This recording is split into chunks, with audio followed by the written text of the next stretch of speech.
व्यक्ति गिरफ्तार, मिन्हाज और मसीरुद्दीन नाम के 2 व्यक्ति गिरफ्तार हुए हैं लखनऊ के विभिन्न क्षेत्रों से।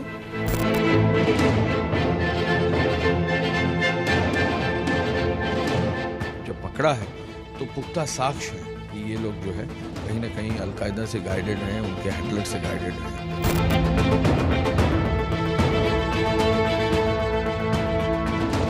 मैं उत्तर प्रदेश की पुलिस पर और खासकर बीजेपी की सरकार भरोसा नहीं कर सकता।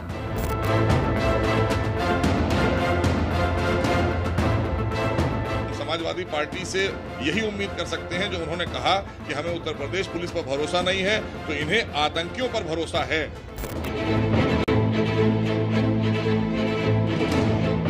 तो पड़ोस में रहता, आपको पता नहीं चला कभी उनके यहाँ कोई आता जाता रहा, आतंकी बताया जाता है? बहुत सीधे लोग, कुछ नहीं। अब आगे क्या हो सकता है वो बता सकते, हम लोग थोड़ी ना कुछ पता है।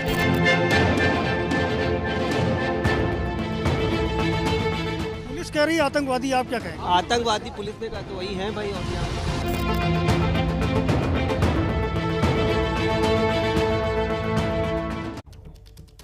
नमस्कार, आप देख रहे हैं मातृभूमि, मैं हूं आपके साथ शोभना यादव। लखनऊ एटीएस ने जिन 2 आतंकवादियों को गिरफ्तार किया है उनसे पूछताछ में बड़े बड़े खुलासे हो रहे हैं। आतंकवादियों ने पूछताछ में खुलासा किया है कि अयोध्या का राम मंदिर, काशी और मथुरा उनके निशाने पर थे। उन्होंने ये भी कहा कि प्रेशर कुकर बम बनाने की ट्रेनिंग इंटरनेट के जरिए ली थी और बम को बनाने में माचिस की तीलियों के बारूद का इस्तेमाल किया गया था। किस नेता को निशाने पर लेना है, इसकी छानबीन की जा रही है। पूछताछ अभी लगातार जारी है।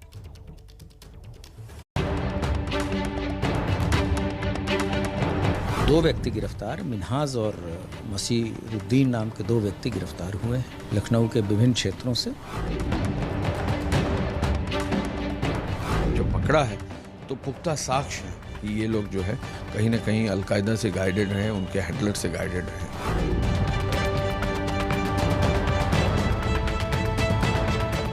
मैं उत्तर प्रदेश की पुलिस पर और खासकर बीजेपी की सरकार भरोसा नहीं कर सकता। समाजवादी पार्टी से यही उम्मीद कर सकते हैं जो उन्होंने कहा कि हमें उत्तर प्रदेश पुलिस पर भरोसा नहीं है, तो इन्हें आतंकियों पर भरोसा है। पड़ोस में रहता, आपको पता नहीं चला कभी उनके यहाँ कोई आता जाता रहा, आतंकी बताया जाता है? बहुत सीधे लोग, तो कुछ नहीं। अब आगे क्या हो सकता है वो बता सकते, हम लोग थोड़ी ना कुछ पता है। पुलिस कह रही है आतंकवादी, आप क्या कहें? आतंकवादी पुलिस ने कहा तो वही है भाई, और क्या। आतंक के इन 2 चेहरों को गौर से देखिए। एक का नाम है मिन्हाज अहमद और दूसरे का मसीरुद्दीन। लखनऊ से गिरफ्तार हुए दोनों आतंकी अलकायदा के मानव बम मॉड्यूल का हिस्सा थे। भारत में दोनों आतंकी अंसार गजवातुल हिंद ग्रुप से जुड़े थे, जो भारत में अलकायदा का ग्रुप है। इन 2 आतंकवादियों से पूछताछ जैसे जैसे आगे बढ़ रही है, वैसे वैसे नए खुलासे और नई साजिशों का पर्दाफाश हो रहा है। पूछताछ के दौरान पता चला है कि इन्होंने प्रेशर कुकर बम की ट्रेनिंग इंटरनेट के जरिए ली थी और सिर्फ 2000 रुपए में बम तैयार कर लिया था। यूपी एटीएस को आतंकियों के पास से कई प्रमुख शहरों के नक्शे भी मिले हैं। अयोध्या के राम मंदिर के आसपास की रेकी के नक्शे आतंकियों के पास से मिले हैं। इसके अलावा काशी और मथुरा जैसे धार्मिक स्थलों के नक्शे भी एटीएस को आतंकियों के पास से मिले हैं। टेलीग्राम और व्हाट्सएप पर वीडियो कॉल के साथ साथ चैटिंग भी एटीएस के हाथ लगी है, जिसके आधार पर जांच को आगे बढ़ाया जा रहा है। एटीएस पिछले 24 घंटों में 10 से अधिक संदिग्धों को हिरासत में लेकर पूछताछ कर रही है। यूपी के अलग अलग शहरों में एटीएस की छापेमारी का दौर जारी है। इन दोनों आतंकियों का हैंडलर उमर अल मंडी उर्फ सैयद अख्तर नाम का आतंकी है। पुलिस के मुताबिक उमर अल मंडी अलकायदा के यूपी मॉड्यूल का मुखिया है। सूत्रों के मुताबिक पूछताछ के दौरान इन आतंकियों ने बताया कि जब इन्होंने अपने आका उमर अल मंडी से कहा कि इन्हें बम बनाना नहीं आता, तो इन लोगों को इंटरनेट के जरिए बम बनाने की बाकायदा ट्रेनिंग दी गई। साथ ही ये भी बताया गया कि ये बम स्थानीय मार्केट में मिलने वाले सामान से बनाया जा सकता है और इस बम बनाने के लिए किसी लंबी चौड़ी रकम की जरूरत नहीं होती। अब तक की पूछताछ के दौरान पता चला है कि गिरफ्तार आतंकियों में से एक की ई रिक्शा में लगाने वाली बैटरी की दुकान है। यह आतंकवादी पहले सेल्समैन का काम करता था और यूनिवर्सिटी की डिग्री भी है। अलकायदा के लीडरों से यह आतंकवादी इंटरनेट के जरिए संपर्क में आया था। और इंटरनेट के जरिए लोगों की आपस में बातचीत होती थी। अब तक की पूछताछ और जांच के दौरान जांच एजेंसियों को इंटरनेट पर बातचीत किए जाने और संदेशों के आदान प्रदान से जुड़े कई अहम तथ्य हाथ लगे हैं। इन्हीं संदेशों से बम बनाने के कौन से सामान का इस्तेमाल किया जाएगा, इसका भी जिक्र किया गया है। एटीएस लगातार इनको कई दिनों से ट्रैक कर रही थी, लेकिन एटीएस को जब लगा कि ये संभावना है कि कभी भी कोई घटना ये कर सकते हैं, तुरंत फिर कार्रवाई हुई और तुरंत एटीएस ने जाकर दोनों लोगों को पकड़ा है। ये मामला बहुत ही गंभीर मामला है और इसमें जब पकड़ा है तो पुख्ता साक्ष्य है कि ये लोग जो है कहीं ना कहीं अलकायदा से गाइडेड हैं, उनके हैंडलर से गाइडेड हैं। आगे भी आने वाले समय में इनसे जो जुड़े हुए लोग हैं उन पर कार्रवाई होगी। जब एबीपी न्यूज ने मिन्हाज के बगल में रहने वाले उसके चचेरे भाई और पड़ोसियों से बात करने की कोशिश की तो उसने ज्यादा कुछ बताने से इनकार कर दिया। कुछ नहीं भाई था क्या क्यों पुलिस लेगी? कल आतंकवादी बताया जा रहा है। उन्हीं लोग जाने। और अब ये हम लोग को पता थोड़ी ना था कि तो ठीक बगल के मकान में रहते हैं ना। आप पुलिस से पूछ लीजिए। जो जिसको ले गया आप उससे बात करिए, क्या पता उसका क्या है क्या नहीं है। आप बगल में रहती है ना, इसलिए मैंने कहा पूछ लूँ आपसे। आप ये भी रहते हैं। हाँ। उनके वहाँ का कुछ नहीं, हमारे वहाँ का सब दिखा रहे हैं। अच्छा, हाँ। गैरेज आप ही का है? हाँ। तो कल चूंकि कमांडो खड़े थे ना एटीएस के, तो इसलिए भैया दरवाजे के अभी खड़े, लेकिन उन्होंने कुछ नहीं कहा, हमसे कहा आप अंदर रहिए बस, और कुछ भी नहीं। सूत्रों के मुताबिक आरंभिक पूछताछ के दौरान पता चला है कि 15 अगस्त का अवसर होने के कारण लखनऊ और उसके आसपास के शहरों में नेता या बड़े अधिकारी ध्वजारोहण के समारोह में शामिल होने के लिए आते। ऐसे में स्थानीय होने का फायदा उठाकर ये लोग बड़े आराम से मंच के आसपास तक पहुंच जाते और वहां बम रखकर चले जाते। उसके बाद होने वाली भीषण तबाही का अंदाजा लगाया जा सकता है। बताया जा रहा है कि उमर अल मंडी का संबंध यूपी के संभल से है, इसलिए वहां भी उससे जुड़े सुरागों की छानबीन शुरू हो गई है। संभल में बारीकी से उमर अल मंडी के ठिकानों और उसके परिवार की जानकारी ली जा रही है। सुरक्षा एजेंसियों को शक है कि संभल में आतंक का जखीरा मिल सकता है। उत्तर प्रदेश पुलिस ने दावा किया है कि ये दोनों आतंकवादी संभल के रहने वाले उमर अल मंडी और सैयद अख्तर के संपर्क में थे, जो अफगानिस्तान और पाकिस्तान के बॉर्डर पर रहकर भारतीय उपमहाद्वीप में अल-कायदा की आतंकवादी गतिविधियों को अंजाम दे रहा है। अब संभल पुलिस, यूपी एटीएस और उत्तर प्रदेश एसटीएफ के साथ ही देश भर की तमाम सुरक्षा एजेंसियों की निगाह संभल पर हो चुकी है। और इसी से जुड़ी बड़ी खबर इस समय की हम आपको बता दें, दोनों ही संदिग्ध आतंकवादियों को पुलिस रिमांड दे दी गई है। कोर्ट की तरफ से 14 दिन की पुलिस रिमांड में भेजा गया। संदिग्ध आतंकी मिन्हाज और मसीरुद्दीन 14 दिन की पुलिस रिमांड में भेजे गए। संजय त्रिपाठी ने उत्तर प्रदेश के डीजीपी से बात की है, सुन लेते हैं क्या कुछ कहना है डीजीपी साहब का।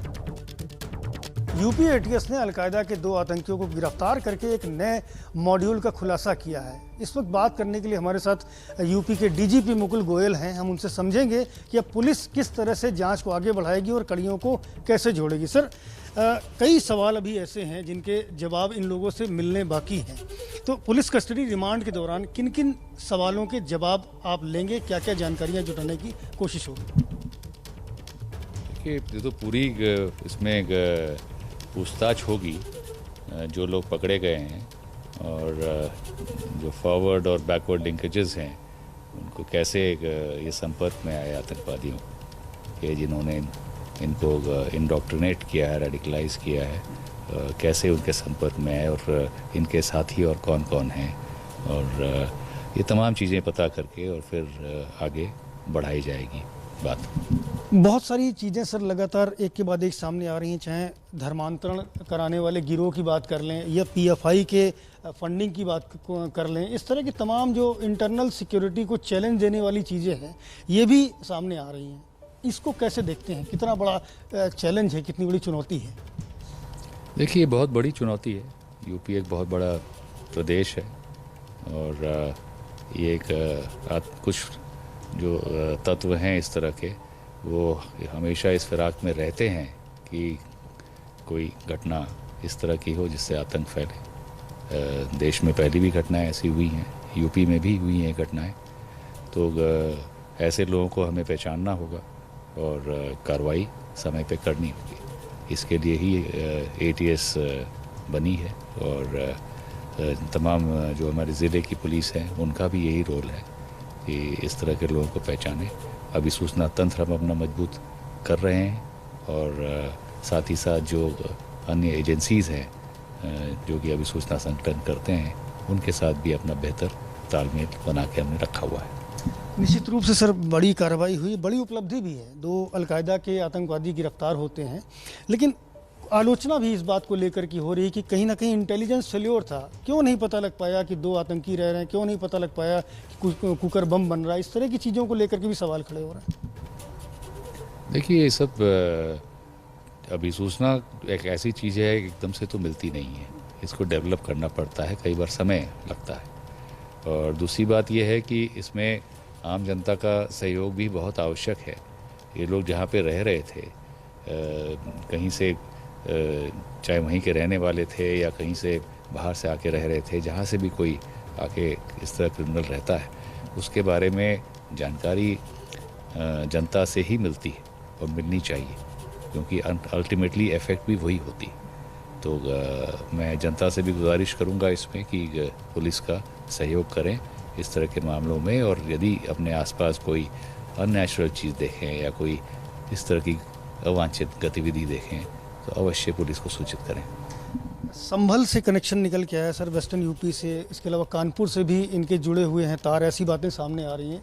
किस तरह से सर इस पूरी चीज़ों को लेकर के एक्शन हो रहा है? क्या कुछ टीमें बनाई गई हैं? क्योंकि ये बड़ा मसला है, लोग जानना चाहते हैं कि आखिरकार किस तरह से ये प्रदेश की सुरक्षा को खतरे में डालने वाले थे।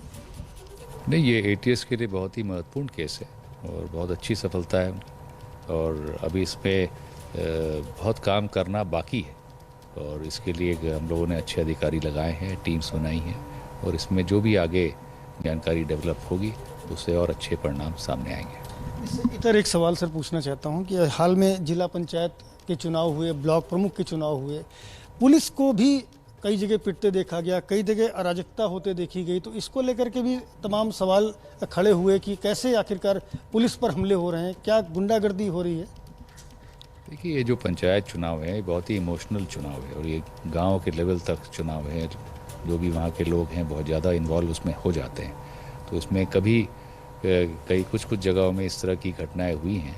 अभी जो ब्लॉक प्रमुख का चुनाव हुआ था 2 दिन पहले, तो उसमें पूरे प्रदेश में कुल 17 ब्लॉक्स में ही एक बात आई थी, और उसमें से भी 3-4 जगह कुछ थोड़ी सी ज़्यादा गंभीर घटना थी। तो मैं मानता हूँ ये बहुत ज़्यादा संख्या नहीं थी, कुल मिला के चुनाव बहुत अच्छा हुआ। कुछ जगह ज़रूर कानून अपने हाथ में लिया गया और पुलिसकर्मियों की भी ढिलाई सामने आई है, उस पर हम लोगों ने कार्रवाई की है। तो आपने यूपी के डीजीपी मुकुल गोयल को सुना। एक बहुत बड़े मॉड्यूल के हाथ होने की बात सामने आ रही है। इसी पर बात करने के लिए मेरे साथ मेरे 3 सहयोगी जुड़ रहे हैं।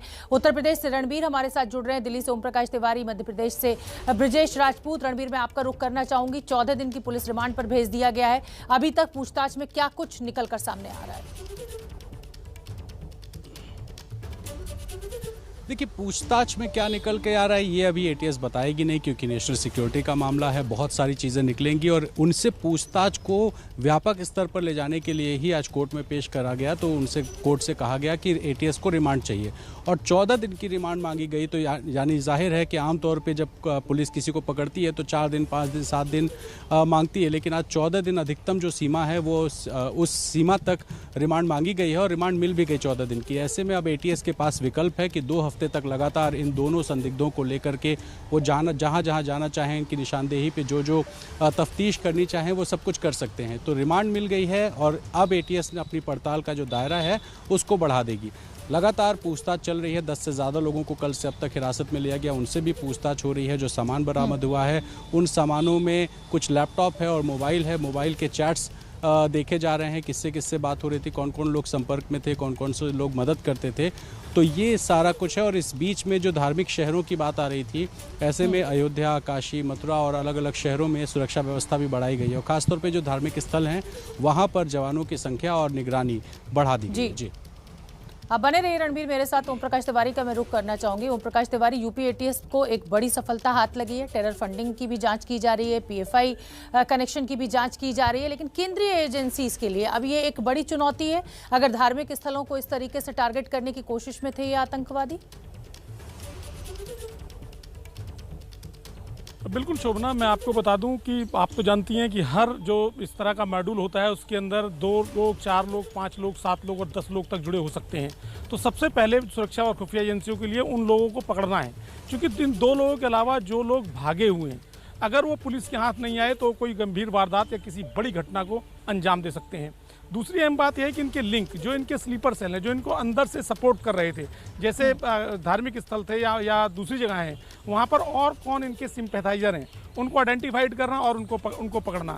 खुफिया एजेंसी और पुलिस के लिए ये एक बड़ी सफलता है कि उन्होंने एक बड़ी घटना को होने से बचा लिया है। लेकिन उससे भी बड़ी चुनौती अभी उनके सामने है कि इस पूरे नेटवर्क को पूरी तरह से ध्वस्त कर देना, और इनको 14 दिन के लिए जो रिमांड पर लिया गया है, अब इस दौरान उसके आगे की कार्रवाई की जाएगी। शोभना, बहुत बहुत धन्यवाद ओम प्रकाश इस पूरी जानकारी के लिए। और जाहिर सी बात है, स्वतंत्रता दिवस का सेलिब्रेशन होना है, समारोह होना है 15 अगस्त के मौके पर, उससे ऐन पहले ये एक बड़ी सफलता पुलिस के लिए। और इस समय की बड़ी खबर एक बार आपको बता दें, उत्तर प्रदेश में अलकायदा आतंकियों की गिरफ्तारी और लगातार हो रहे खुलासे को लेकर मध्य प्रदेश में भी रेड अलर्ट जारी कर दिया गया है। मध्य प्रदेश के गृह मंत्री नरोत्तम मिश्रा ने डीजीपी को रेड अलर्ट जारी करने के निर्देश दिए हैं। रेड अलर्ट जारी कर दिया गया है, लगातार संदिग्धों पर नजर रखी जा रही है, यानी पुलिस पूरी तरह से हाई अलर्ट पर है। नागरिकों से भी यही अपील कि अगर कोई भी संदिग्ध आदमी या संदिग्ध सामान वो देखें तो फौरन पुलिस को सूचना दें। ब्रजेश राजपूत हमारे साथ जुड़ रहे हैं भोपाल से। ब्रजेश राजपूत, देखिए उत्तर प्रदेश में आतंकवादी पकड़े गए हैं, स्वतंत्रता दिवस समारोह सिर पर है, ऐसे में ये मध्य प्रदेश में जो हाई अलर्ट जारी किया गया है, क्या कोई ऐसा इनपुट है मध्य प्रदेश सरकार के पास, पुलिस के पास? देखिए, ये जो रेड अलर्ट है एहतियातन है। दरअसल जैसे अलकायदा वाली खबर सामने आई थी तो मध्य प्रदेश की जो इंटेलिजेंस है यूपी पुलिस के संपर्क में आई और लगातार इसको वहाँ से फीडबैक लिया, क्या इस मामले में मध्य प्रदेश में कोई कनेक्शंस है। तो फिलहाल अभी तक ऐसा कोई लिंक इस्टेब्लिश नहीं हो रहा है, मगर हाँ, जो यहाँ के इंटेलिजेंस के ऑफिसर हैं उनका कहना है कि हम पूरे मॉड्यूल पे, पूरी घटनाक्रम पे लगातार मॉनिटरिंग कर रहे हैं, लगातार एहतियात बरत रहे हैं और लगातार देख रहे हैं कि इसमें कोई मध्य प्रदेश कनेक्शन तो नहीं निकल रहा है। वहाँ के अधिकारियों से, यहाँ के इंटेलिजेंस के अधिकारी लगातार संपर्क में हैं और लगातार बातचीत हो भी रही है।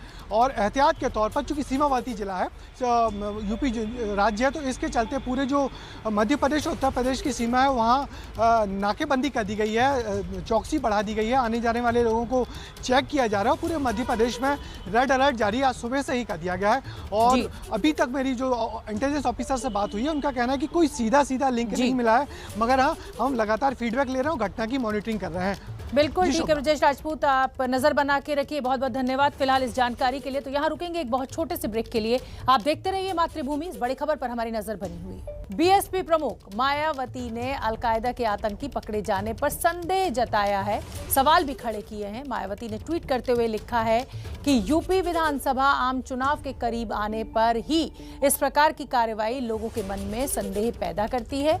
अगर इस कार्रवाई के पीछे सच्चाई है तो पुलिस इतने दिनों तक क्यों बेखबर रही? ये वो सवाल हैं जो लोग पूछ रहे हैं। अतः सरकार ऐसी कोई कार्रवाई ना करे जिससे जनता में बेचैनी और बढ़े। तो विपक्षी दलों का लगातार आरोप यूपी पुलिस के ऊपर, यूपी सरकार के ऊपर। छोटा सा ब्रेक, फौरन लौट रहे हैं, आप देखते रहिए एबीपी न्यूज़। अलकायदा के आतंकियों की गिरफ्तारी के बाद कई राज्यों में अलर्ट जारी किया गया है। राज्य सरकारों के साथ साथ केंद्र सरकार भी अलर्ट मोड पर है। इसी को लेकर हमारे संवाददाता अंकित गुप्ता ने केंद्रीय गृह राज्य मंत्री अजय कुमार मिश्रा से खास बातचीत की है, वो आपको सुनवा देते हैं। लखनऊ के काकोरी में 2 कथित आतंकी पकड़े गए हैं और उनसे जो खुलासा हो रहा है, पाकिस्तान की आईएसआई का भी इन्वॉल्वमेंट सामने आ रहा है। हमारे साथ मौजूद है गृह राज्य मंत्री अजय कुमार मिश्रा जी। अजय जी, जिस तरीके से ये पूरा मामला सामने आया है, एक बड़ी साजिश का खुलासा हुआ है।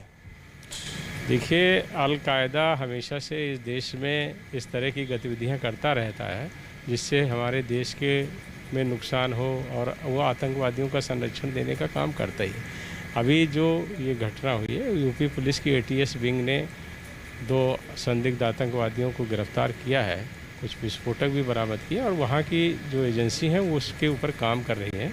वहाँ के एडीजी ने प्रेस भी किया है उसमें सारी जानकारियाँ दी गई हैं। केंद्रीय गृह मंत्रालय की भी निगरानी है इस पर, और क्या जानकारी अब तक निकल के सामने आई है? देखिए, अभी ये जांच का विषय है। आपको जैसे जैसे जानकारियाँ आएंगी वहाँ के, चूँकि यूपी पुलिस से संबंधित है, वहाँ के लोग आपको जानकारियाँ देंगे। लेकिन ये जिस तरीके की घटना सामने आई है उसके बाद में जो है बंगाल में भी जो है कुछ लोगों को हिरासत में लिया गया है, तो एक बड़ा नेटवर्क है। तो केंद्रीय गृह मंत्रालय इससे संबंधित क्या उस जानकारी कुछ अब तक आई है? वो मंत्रालय का काम है, वो सब कर रहे हैं। चूँकि अभी जाँच चल रही है, इसलिए किसी भी जानकारी को जब जिस समय पर कहना होगा तो आपसे शेयर किया जाएगा। इस सबके बीच में अखिलेश यादव का एक बयान आया, जब उनसे सवाल पूछा गया इस घटना को लेकर के, तो उन्होंने कहा कि मुझे बीजेपी और यूपी पुलिस की जांच पर भरोसा नहीं है। उनको तो वैक्सीनेशन पर भी वो टिप्पणी कर रहे थे, वैक्सीन पर भी भरोसा नहीं था। ये सब लोग ऐसे राजनीतिक दलों से संबंधित हैं, इन पर मैं कुछ टिप्पणी नहीं करना चाहूँगा। तो लगातार विपक्षी दल क्योंकि हमलावर हैं इन दोनों आतंकवादियों को गिरफ्तारी को लेकर, तो गृह राज्य मंत्री का कहना है कि उस पर वो कोई टिप्पणी नहीं करना चाहते। छोटा सा ब्रेक, फौरन लौट रहे हैं, आप देखते रहिए मातृभूमि।